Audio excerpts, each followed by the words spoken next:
রজব মাসের একটি খাস ওজিফা, যা অসংখ্য মানুষের জিন্দেগি বদলে গিয়েছে, জীবন বদলে গিয়েছে। পুরা মাস চলতে ফিরতে শুধু একটি দোয়া পড়ুন, ভাগ্যের দরজা খুলে যাবে ইনশাআল্লাহ। তো প্রিয় ভাই, আমি এতটুকুন আপনাকে বলবো যে একটি দোয়ার কথা বলবো।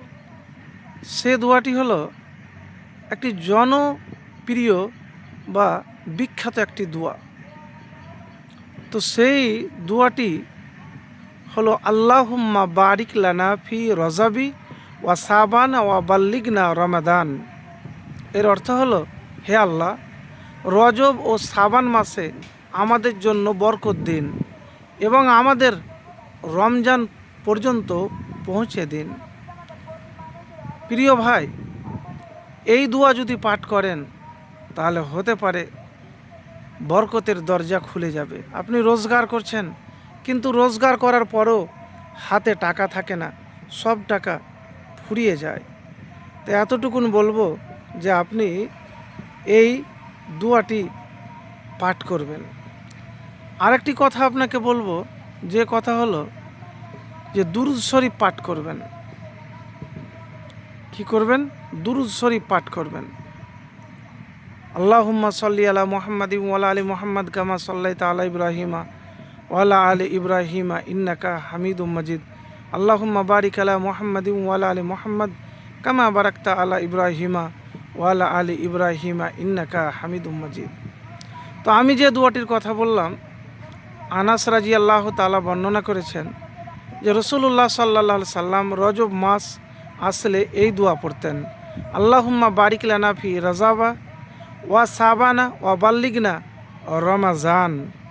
হে আল্লাহ, রজব ও সাবান মাসের ইবাদতে আমাদের বরকত দান করো আর আমাদের রমজান মাস পর্যন্ত পৌঁছাও। বর্ণনাকারী আনাস রাদিয়াল্লাহু তাআলা আনহু আরও বলেন, রাসূলুল্লাহ সাল্লাল্লাহু আলাইহি সাল্লাম বলতেন, জুমার রাত আলোকিত হোক, আলোকিত রাত, জুমার দিন আলোকিত দিন। বাইহাকি দাওয়াতুল কবির। তো এতটুকুন বলবো এই দোয়াটি, এবং যে দুরূদ শরীফের কথা বললাম, এই দুরূদ শরীফ পাঠ করতে মিস করবেন না। এবারে বলবেন, আমি তো অনেক দোয়া করি। দেখেন, মাস 12টি মাস আছে আরবি ক্যালেন্ডার অনুযায়ী। তো বছর 12টি মাসে হয়। তো 12টি মাসের মধ্যে সম্মানিত মাস হলো 4টি। এর মধ্যে রজব মাসকে শাহরুল্লাহ, আল্লাহর মাস হিসাবেও জানে অনেকে। হাদিসে এসেছে, রাসূলুল্লাহ সাল্লাল্লাহু আলাইহি সাল্লাম বলেছেন, বছরে 12টি মাস, এর মধ্যে 4টি মাস সম্মানিত, 3টি মাস ধারাবাহিক, তা হচ্ছে জিলকাদ, জিলহাজ, মুহররম, আর 4টি হলো রজব, যা জামাদিউল উখরা বা সাবানের মাসের মধ্যবর্তী মাস।